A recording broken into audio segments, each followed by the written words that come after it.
महाराजा मधुकर बुंदेला के बारे में एक्सप्लेन करने वाला हूँ, क्योंकि उनके साथ बहुत इंटरेस्टिंग स्टोरी जुड़ी है भगवान राम और कृष्ण से संबंधित। जो तीसरे राजा थे मधुकर बुंदेला, वो भगवान पे जो 3 स्टेयर्स नजर आ रहे हैं, तो यहाँ घड़े से पानी लाया जाता था।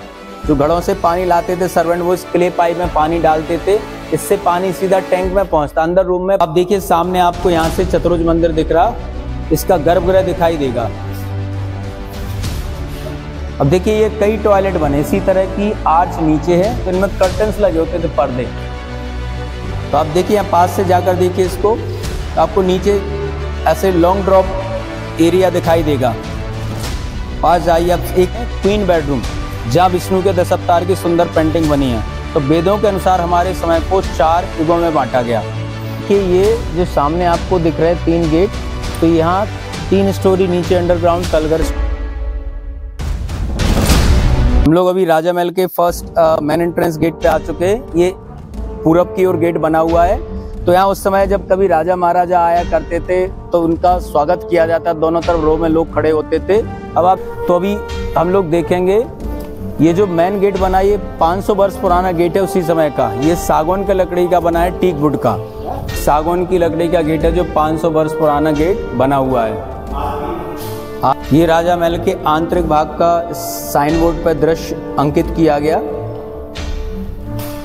जब कोई अननोन पर्सन आता था तो राजा के द्वारा परमिशन मिलने के बाद ही वो एंटर कर सकता था, नहीं तो गार्ड्स के द्वारा यहाँ उनको रोका जाता था, सिक्योरिटी गार्ड्स के द्वारा।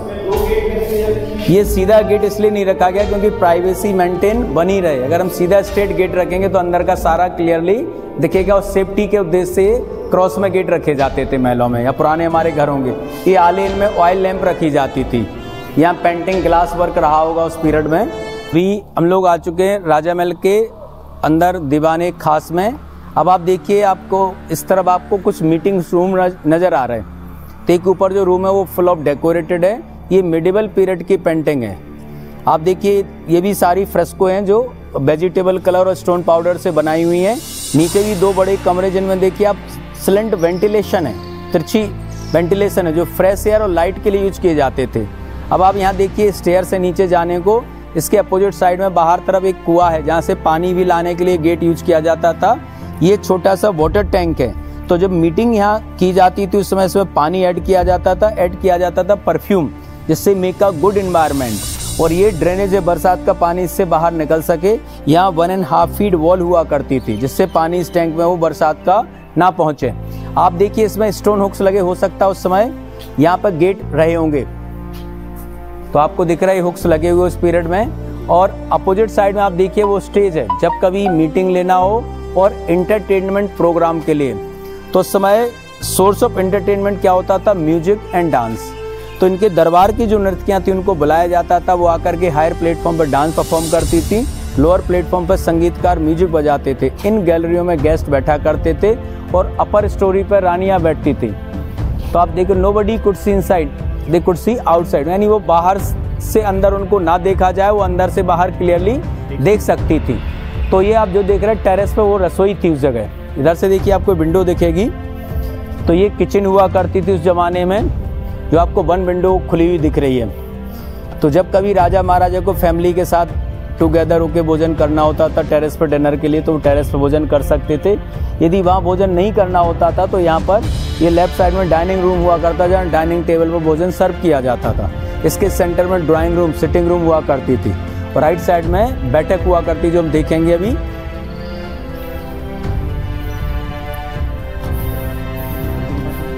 अभी हम जाने वाले हैं अगले सेक्शन में। तो मैंने जो बताया महल पूरा वास्तुशास्त्र पे आधारित है। तो वास्तुशास्त्र के अनुसार 4 स्पेशल रूम रखे जाते, हाफ ईस्ट एंड नॉर्थ, ये कहलाता ईशान कोण, इस डायरेक्शन में रखा जाता प्रेयर रूम। फिर ईस्ट एंड साउथ, ये कहलाता अग्नि कोण, पूर्व एवं दक्षिण की ओर, तो इस डायरेक्शन में रसोई रखी जाती है, इसी कारण से इधर किचन है। और पश्चिम एंड दक्षिण की ओर कहलाता नैतन कोण, इस डायरेक्शन में टॉयलेट्स, एक्सरसाइज रूम, बेडरूम रखे जाते।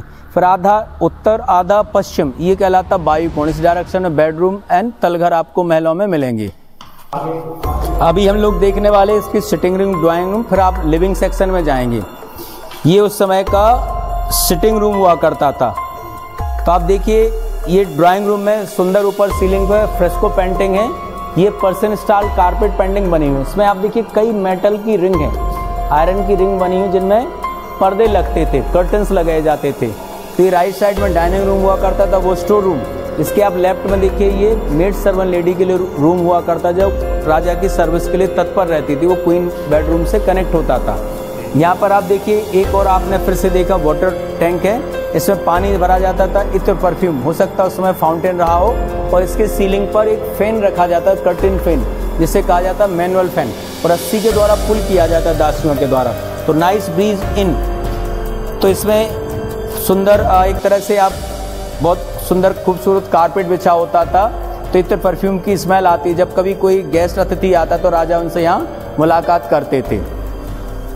यहाँ सेंटर में भी आप देखिए ऊपर सीलिंग पर 2 आपको रिंग्स नजर आ रही हैं। आप सेंटर में देखिए आपको रिंग्स दिख रही हैं। तो यहाँ एक बड़ा झूले वाला बेड होता था, स्विंग बेड। अब हम जाने वाले हैं लिविंग सेक्शन में। तो जो बाहर हमने देखा दीवाने खास, इट मीन्स मर्दाना अपार्टमेंट। उस अपार्टमेंट में फीमेल अलाउ नहीं होती थी मीटिंग के समय। और अभी हम जाने वाले हैं जनाना अपार्टमेंट, यानी इस सेक्शन में मेल अलाउ नहीं होते थे। तो इसमें उनकी फैमिली, बच्चे, राजा रहा करते थे। तो बताया जाता तीसरे महाराजा मधुकर बुंदेला की 6 वाइफ हुआ करती थी। तो देखिए आप इस रूम में 7 कमरे स्पेशली बने हैं। जो सेंटर में है वो राजा का बेडरूम हुआ करता था। 3 रूम लेफ्ट में है, जिन रूमों में गेट नजर आ रहा है वो सभी क्वींस बेडरूम है। तो 1 2 3 ऐसे इस तरह में 1 2 3। तो टोटल आप काउंट करिए 1 2 3 4 5 6 7। और यहाँ नहाने का कमरा एंड टॉयलेट बने हुए हैं। तो अभी हम लोग जाने वाले हैं टॉयलेट और नहाने का कमरा देखने।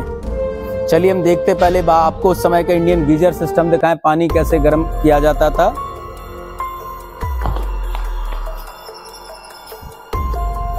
अब आप देखिए यहाँ पे जो 3 स्टेयर्स नजर आ रहे हैं, तो यहाँ घड़े से पानी लाया जाता था। जो घड़ों से पानी लाते थे सर्वेंट, वो इस क्ले पाइप में पानी डालते थे, इससे पानी सीधा टैंक में पहुंचता। अंदर रूम में पानी के 3 टैंक बने हुए। तो आप देखिए बीच में जो टैंक है उसमें आयरन की कढ़ाई जुड़ी हुई, पिटवा कढ़ाई। यहाँ लकड़ी जलाई जाती थी, आगे जलाएंगे तो पानी गर्म होगा, तो पॉट गर्म होगा तो पानी गर्म होगा। इस तरफ भी एक टैंक है जिसमें ठंडा गर्म पानी मिक्स करके नहाने में यूज किया जाता था। उस समय हो सकता था यहाँ पानी पीने के घड़े रखे जाते हों। इसमें लकड़ी और मिट्टी वाले खपरेल टाइल लगे हुए थे उस समय। ये ड्रेनेज है बरसात का पानी निकलने के लिए। इस तरफ देखिए हम लोग जाने वाले हैं अंदर। पहले टॉयलेट देखेंगे, फिर नहाने का कमरा देखेंगे।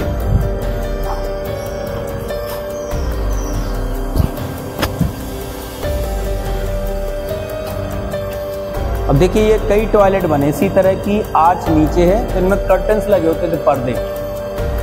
तो आप देखिए यहाँ पास से जाकर देखिए इसको, तो आपको नीचे ऐसे लॉन्ग ड्रॉप एरिया दिखाई देगा। पास जाइए, अब एक साथ 2 बच्चे भी बैठ सकते थे, फैमिली भी बैठ सकती थी।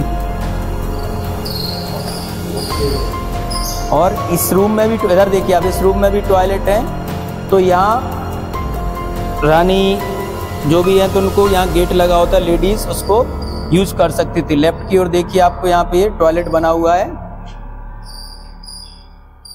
मोस्टली महलों में आपको टॉयलेट कम ही नजर आते हैं।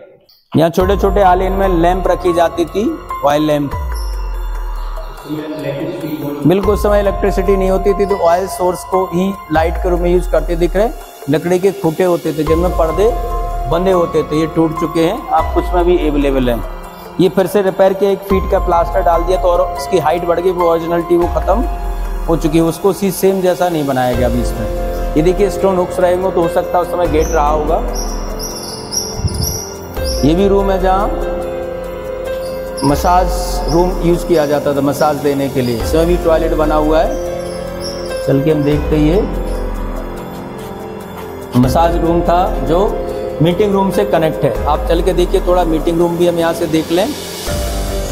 ऊपर से आप स्टेयर से जाइए, मीटिंग रूम है। जो उस समय अतिथि आते थे मीटिंग के लिए, वो थक जाते थे तो यहाँ मसाज ले सकते थे, वो ये प्रोसेस थी उस समय। यहाँ ये मीटिंग रूम के लिए रास्ता है। अदर साइड से भी एक और स्टेयर्स बने हुए जो हमने अभी दीवाने खास से देखा था। ये देखिए मीटिंग रूम है उस समय का, सभागार, सभागृह।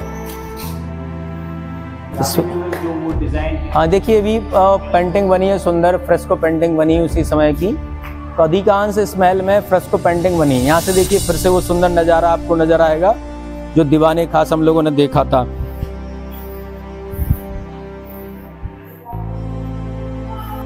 डाइनिंग रूम हुआ करता था, तो जब कभी राजा महाराजा को ऊपर टेरेस पे भोजन नहीं करना होता तो इस डाइनिंग रूम में डाइनिंग टेबल पर भोजन सर्व किया जाता था। इसमें देखिए विष्णु के 10 अवतार की बहुत सुंदर पेंटिंग बनी है। इस रूम में ये सीपेज के कारण खराब हो चुकी, कुछ सुंदर अवस्था में कुछ खराब हो चुकी। आप ध्यान से देखिए, ये आपको सारे विष्णु के 10 अवतार की पेंटिंग बनी है। यहाँ से आप देखिए मत्स्य अवतार से स्टार्टिंग है। तो अभी हम क्वीन बेडरूम में भी इसी तरह की पेंटिंग देखेंगे। तो मैं आपको अभी इनके बारे में क्वीन बेडरूम में एक्सप्लेन करूंगा। यहाँ देखिए आपको 10वां कल्कि अवतार स्पष्ट दिया गया। और के विंग्स हैं लाइक अ यूनिकॉर्न और ग्लीम सोर्ड के साथ हैं।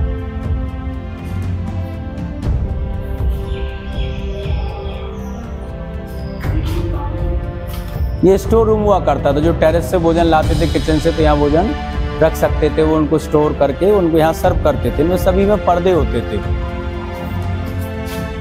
क्वीन बेडरूम जहाँ विष्णु के 10 अवतार की सुंदर पेंटिंग बनी है। तो वेदों के अनुसार हमारे समय को 4 युगों में बांटा गया, पर विष्णु पुराण के अनुसार विष्णु के 10 अवतार दर्शाए गए। आइए देखते हैं विष्णु जी के 10 अवतार की पेंटिंग्स। अब आप देखिए ये विष्णु के 10 अवतार की पेंटिंग, एक क्वीन बेडरूम है। ये 500 वर्ष पुरानी पेंटिंग है। तो हम विष्णु के 10 अवतार की पेंटिंग इस रूम में देखने वाले हैं। तो पहला अवतार देखिए विष्णु का फिश, जो शंखासुर राक्षस को मार के दर्शाया गया, शंखासुर को। सेकंड देखिए टर्टल, कुर्मा, कछुआ अवतार। फिर तीसरा देखिए बराह, वाइल्ड बोर, अपनी टच पे पृथ्वी को लिपटे हुए दर्शाया गया। फोर्थ देखिए नरसिंह, आधा मानव आधा शेर। फिर आप देखिए फिफ्थ ड्वार्फ, वामन अवतार, राजा बलि से 3 पग भूमि मांगते, एक पग में पृथ्वी, दूसरे में आकाश, तीसरा इनके सर पर रखा गया। पर साल में एक बार वापस आने का अवसर दिया गया पाताल से। जो ओणम फेस्टिवल है राजा बलि के उपलक्ष्य में आज भी मनाया जाता है साउथ इंडिया में। छठवें देखिए परशुराम जी विद वनेक्स, वो काफी सारे हाथ हैं। सहस्त्र बाहु, कर्तवीर अर्जुन, तो कामधेनु गाय की रक्षा के लिए इनकी सेना से युद्ध किया, फिर इनके हाथों को चॉप किया। इधर देखिए 7 में राम जी, सीता जी, तीनों भाई, हनुमान जी जामवंत दर्शाए गए, और भरत लक्ष्मण शत्रुघ्न, ये पूरा राम दरबार दर्शाया गया। तो मर्यादा पुरुषोत्तम राम को सिंहासन पर बैठे हुए दिखाया गया सीता जी के साथ। फिर आप देखिए 8 कृष्ण जी, रुक्मणी, सुदामा। तो कृष्ण जी यहाँ 4 हैंड में दर्शाए गए, नॉर्मली 2 हैंड में दिखाई देते। रिप्रेजेंट 4 पुरुषार्थ, 4 धर्म, 4 गोल को रिप्रेजेंट किया गया। फिर आप देखिए 2 लोग खड़े हैं, एक बैठी हुई अवस्था में दर्शाई गई जो पेंटिंग, वो बुद्ध जी की है। तो बुद्धिज्म के अनुसार बुद्धा विष्णु का 9वां अवतार नहीं है, पर हिंदुओं के अनुसार बुद्धा 9वां अवतार है। तो less than 1% Buddhist people India, तो काफी बढ़ गए होंगे, पुराना एविडेंस है ये। लास्ट में देखिए आप घोड़े के सामने जो मुकुट पहने खड़े, वो कल्कि अवतार। इस रूम में कल्कि अवतार खराब हो चुका है ये पेंटिंग, पर हमने जो आपने डाइनिंग रूम में देखी वहाँ कल्कि अवतार की उस पेंटिंग स्पष्ट है। ये देखिए सामने समुद्र मंथन को दर्शाया गया। राइट साइड में दानव, लेफ्ट में ब्रह्मा जी, शिव जी, विष्णु जी, इंद्र, और जो 14 रत्न के लिए दर्शाए गए, कल्पवृक्ष, कामधेनु गाय, ऐरावत हाथी, लक्ष्मी जी वेपन्स। ये विश्वामित्र की तपस्या को भंग करते दर्शाया गया। वो गोपी वस्त्रण को दर्शाया गया। ये तो लॉकर टाइप के बाद में आर्च ली, तो गेट बना लगे होंगे उस समय सामान रखने के लिए, कवर्ड। ये बाद में विंडो बंद की है, पहले ये खुली हुई थी। ये आर्कियोलॉजी के द्वारा रेस्टोरेशन वर्क किया गया हो। इसमें पानी सीपेज के कारण ऊपर की यहाँ देखिए पेंटिंग खराब हो गई। ऊपर देखिए आप सीलिंग पर ये खराब हो चुकी, इसलिए उन्होंने इसको ये पैक कर दिया। तो ये विष्णु के जो वाहन गरुड़ की पेंटिंग खराब हो गई, हैग्रीवा फॉर्म। अब आप देखिए सामने इस तरफ भी आपको पूरी वाइल्ड लाइफ को दर्शाया गया। कृष्ण जी गोपिकाओं के साथ, बीच में विष्णु जी उनके फॉलोअर हैं, गणेश जी। और ये देखिए सौराब की स्टोरी दर्शाया गया, अप्पू चौड़ैया, चुंगल वर्ल्ड। और ये गजेंद्र मोक्ष को दर्शाया गया। ये भी रूम था जहाँ रानी कुछ अदर स्टफ रख सकती थी। तो ये आले थे जिनमें सामान रखने के लिए, लैंप रखने के लिए काम में आता था। हम किंग्स बेडरूम में देखेंगे जहाँ स्पष्ट वेंटिलेशन दिए गए। इसमें तो वेंटिलेशन बंद कर दिए गए, और हम किंग बेडरूम में स्पष्ट बने हुए। हम जाने वाले हैं राजा के बेडरूम, जहाँ उसमें भी सेम विष्णु के 10 अवतार की पेंटिंग बनी हुई है। सभी कमरों में है विष्णु के 10 अवतार की पेंटिंग। देखिए ये जो सामने आपको दिख रहे हैं 3 गेट, तो यहाँ 3 स्टोरी नीचे अंडरग्राउंड तलघर स्टोरीज है। तो यहाँ से अंडरग्राउंड टनल भी बने हुए, एक महल से दूसरे महल को जाने को, और एक इमरजेंसी एग्जिट गेट होते थे। जब कभी एनिमी अटैक हुआ तो सडनली बाहर निकलने के लिए गुप्त रास्ते होते थे, तो यहीं से उनके द्वारा गुप्त रास्ते बनाए हुए थे। तो अभी हम जाने वाले राजा के बेडरूम में। तो आप देखिए जहाँ विष्णु के 10 अवतार की पुनः पेंटिंग आप देखोगे, और आपको इस रूम में 9 वेंटिलेशन स्पष्ट दिखाई देंगे। तो जितने भी महलों में होंगे तो क्रॉस वेंटिलेशन सिस्टम पाया जाता है, तो उस समय की हाई इंजीनियरिंग को हम देख सकते हैं। जिसमें 3 रूम है। ये पहला रूम, दूसरे रूम में देखिए पेंटिंग है। पुनः जिस रूम में हमने देखे क्वीन बेडरूम में पेंटिंग वो खराब हो गई, यहाँ देखिए स्पष्ट है। ये देखिए वो हैग्रीवा फॉर्म स्पष्ट दिख रही, विष्णु जी के वाहन गरुड़ को भी दर्शाया गया। ये ब्रह्मा जी हैग्रीवा फॉर्म है, फिर फिश अवतार हो गया विष्णु जी का पहला मत्स्य अवतार। फिर से वही सारे 9 इनकारनेशन विष्णु के फिर से पुनः आ गए। 10वां ये देखिए कल की यहाँ स्पष्ट है, इस रूम में कल की अवतार स्पष्ट है। अब देखिए वो सारे अवतार फिर से आप लास्ट तक जाओगे, फिर से हाँ वही है। बस ये इधर देखिए गोपी वस्त्रण, ये डिफरेंट पेंटिंग हो गई इस रूम में। ये डे टू डे लाइफ कुछ सीन्स हैं। अब आप इधर देखिए सामने ये गोवर्धन पर्वत को लिफ्ट किए दर्शाया गया कृष्ण जी।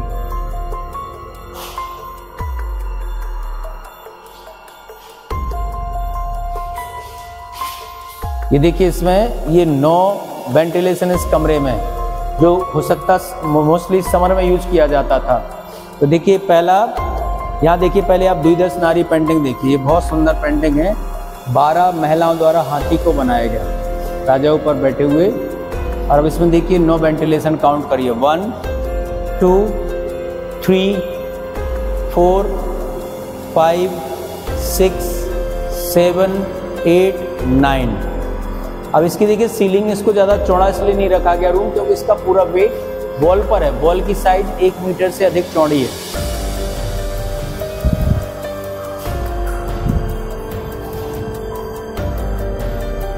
अभी हम लोग ऊपर टेरेस पे जाने वाले हैं, जहाँ से आप देखोगे चतुर्भुज मंदिर जो बनाया गया था राम जी के लिए मधुकर बुंदेला के द्वारा, उसका गर्भगृह यहाँ से डायरेक्टली दिखाई देता है। फिर उस मंदिर को ये राजा कंप्लीट नहीं कर पाए अपने जीवन में, उनके बड़े बेटे राम सिंह भी कंप्लीट नहीं कर पाए। तो उनके सबसे छोटे बेटे जो 5वें रूलर हुए ओरछा के वीर सिंह, 1605 से 27 के बीच में इनके द्वारा कंप्लीट किया गया। और उसमें 4 अष्टधातु की मूर्ति रखी थी, विष्णु जी, लक्ष्मी जी, राधा कृष्ण, 50 किलो सोने का कलश, 11 किलो का सुदर्शन चक्र।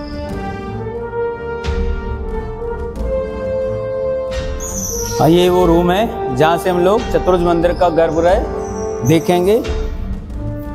तो इस विंडो से स्पष्ट गर्भगृह दिखाई देता है। पर हमारे जो लोग आते हैं उनको गंदगी फैलाने का बहुत शौक रहता है, इससे हमारे मोन्यूमेंट की छवि गिरती है। लोगों से रिक्वेस्ट है ये गंदगी पाउच वगैरह थूके नहीं कहीं, ये आग्रह है मेरा। अब आप देखिए सामने आपको यहाँ से चतुर्भुज मंदिर दिख रहा, इसका गर्भगृह दिखाई देगा।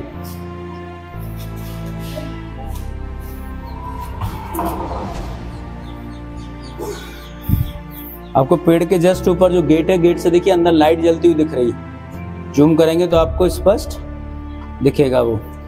तो ये नागर स्टाइल आर्किटेक्चर का सबसे बड़ा टेम्पल है विमाननुमा शैली में। अकॉर्डिंग टू विकिपीडिया इसकी हाइट 3 से 14 फीट बताई जाती है। अब नागर स्टाइल आर्किटेक्चर क्या होता है, इसका जो गर्भगृह होगा वो स्क्वायर फॉर्म में या रेक्टेंगुलर प्लान पर होता है। इसका शिखर सबसे ऊंचा होगा, उसके शिखर पर आपको छोटा कलश होगा, आमलिक होती हैं, जो एक कोकोनट डिजाइन में कलश होगा, फिर आमलिक होंगे मैंगो लीफ, फिर उसके नीचे बड़ा कलश होगा, फिर चक्र होगा, और रेखीय क्रम में होता है इसका शिखर, कोनिकल फॉर्म में होगा, रेखीय होगा।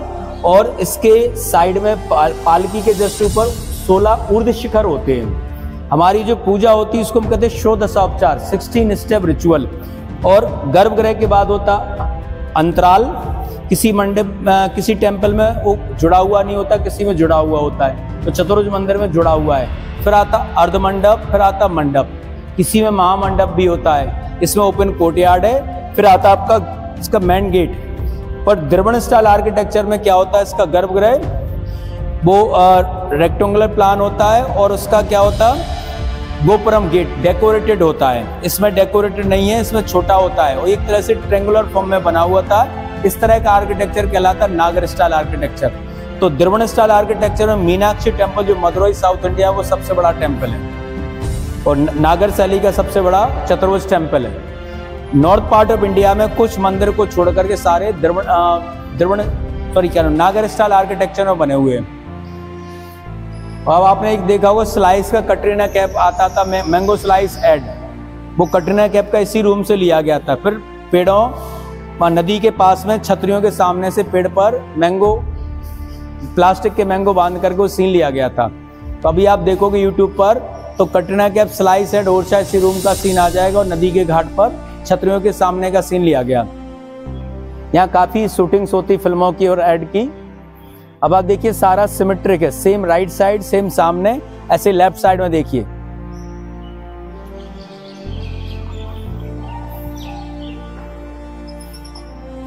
अन्य जगह पर फोर्ट बड़े हैं, पैलेस छोटे हैं, पर ओरछा में पैलेस काफी बड़े हैं और काफी डिटेल काफी वर्क किया गया। महाराजा मधुकर बुंदेला के बारे में एक्सप्लेन करने वाला हूं क्योंकि इनके साथ बहुत इंटरेस्टिंग स्टोरी जुड़ी है भगवान राम और कृष्ण से संबंधित। जो तीसरे राजा थे मधुकर बुंदेला वो भगवान कृष्ण के ग्रेट डेवोटी थे और रानी कुंवर गणेशीबाई भगवान राम की अनन्य आराध्य थी। तो कुंवर गणेशीबाई बनारस के राजा अनिरुद्ध सिंह की बेटी थी, माँ का नाम था विजय कुंवरी। तो ये भगवान राम की अनन्य उपासक थी। तो एक बार महाराजा मधुकर बुंदेला ने रानी गणेश कुंवरी से कहा चलो मथुरा वृंदावन भगवान कृष्ण के दर्शन कराएं। पर रानी ने कहा महाराज हम कई बार मथुरा वृंदावन जा चुके, क्यों ना इस बार अयोध्या चलें, भगवान के जन्म का समय नजदीक है। तो राजा को ऐसा लगा इनके द्वारा मेरी बात ठुकरा दी गई, तो वो मथुरा वृंदावन चले जाते रानी को बगैर लवाए और रानी चली जाती अयोध्या। तो वो मथुरा वृंदावन में सावन का महीना व्यतीत करके लौटाते पर रानी वापस नहीं आई थी। तो उन्होंने एक पत्र भिजवाया, दूसरा उसका भी जवाब नहीं आया, तीसरा उन्होंने गुस्से में भिजवाई थी भगवान राम की अनन्य आराध्य दो, तो उनको लेकर ही ओरछा आना न था, कभी वापस मत आना। जब ऐसा रानी ने पत्र को पढ़ा और कनक भवन में भगवान को पूज रही थी, उनको निहारते रोने लगी कि प्रभु हमारे आपके तो अब अंतिम दर्शन है, क्यों ना मैं जाकर सरयू नदी में जल समाधि ले लूं। वहीं उन्होंने डिसाइड किया तो सरयू नदी की ओर चल दी। जैसे ही नदी किनारे पहुंचती उन्होंने नदी में डाइव लगाने का प्रयत्न किया। उसी समय भगवान बाल रूप में अपेयर हुए, उनको दर्शन दिए। तो उन्होंने कहा भगवान ने कि मांगो, मैं आपकी भक्ति से प्रसन्न हूँ, क्या चाहती हो। तो उन्होंने कहा प्रभु मेरे साथ मेरे राज्य ओरछा चलिए, मेरी विनय प्रार्थना है, ये इच्छा है। उन्होंने कहा ठीक है मैं आपके साथ ओरछा चलूंगा, पर आपको मेरी 3 शर्तें माननी होगी। पहली शर्त, अयोध्या से ओरछा तक मैं साधु संतों के साथ मूर्ति के रूप में चलूंगा, यानी फर्स्ट कंडीशन ये थी स्टैचू फॉर्म में चलूंगा। और दूसरी शर्त ये थी यात्रा प्रारंभ होगी महीने में एक दिन, वो दिन कहलाता पुष्य नक्षत्र। हिंदू कैलेंडर में 27 दिन होते, जो 27वां दिन होता है उसी दिन यात्रा होगी और 26 दिन विश्राम करना होगा, फिर एक दिन यात्रा। ऐसे ही करके हम अयोध्या से ओरछा चलेंगे और दिवस बसेरा ओरछा, रात्रि विश्राम अयोध्या, यानी दिन में मैं ओरछा में वास करूंगा, रात्रि में अयोध्या। ये दूसरी शर्त थी, सेकंड कंडीशन थी। तीसरी शर्त ये थी जिस जगह मेरी प्रतिमा एक बार किसी इमारत में विराजमान कर दी जाएगी, दूसरी जगह शिफ्ट नहीं होगी, कोई एक राजा के रूप में पूजा जाएगा, या तो आपके पतिदेव या मेरी प्रतिमा। जब तीनों शर्तें मान ली, जो बाल रूप में भगवान थे विलीन हो गए, रानी के पास मूर्ति दिखाई दी। अब ये तो हमने स्टोरी सुनी है अकॉर्डिंग टू लेजेंड, किंवदंती के अनुसार माउथ टू माउथ सुना है, किसी के पास कोई इसका प्रमाण नहीं है। तो हमने अपने पूर्वजों से सुना, पूर्वजों से हम सुनते चले आ रहे हैं, ऐसे हम आपको भी बताते जा रहे हैं। तो जो रानी को मूर्ति मिली थी, उन्होंने फिर पुष्य नक्षत्र के दिन ही यात्रा प्रारंभ की। 300 बैलगाड़ियों का अरेंजमेंट कराया, साधु संतों को बिठाला, स्वयं बैलगाड़ी पे विराजमान होंगे। सेम टाइम महाराजा मधुकर बुंदेला को मैसेज भेजा गया, मैं राम जी की प्रतिमा ला रही हूँ, उनके लिए भव्य मंदिर बनाइए। जो चतुर्भुज मंदिर बनाया गया, राजा राम मंदिर अभी वर्तमान में कहलाता, उसके बगल में लगा हुआ, उस संवत 1632 यानी 1574 में उसका कंस्ट्रक्शन कराया गया। तो निर्माण कार्य के दौरान बताया जाता अकबर की सेना ने अटैक कर दिया, तो राजा लड़ाई में व्यस्त हो गए, उनके बेटे की डेथ हुई थी एक की। कुछ बुक ये कहती है लड़ाई जीतते, एक बुक ये कहती है लड़ाई हार जाते, तो दोनों पक्ष हो सकते, नो वन नो। तो फिर ये मंदिर का निर्माण कार्य रोक दिया गया जब बेटी की डेथ होने के कारण।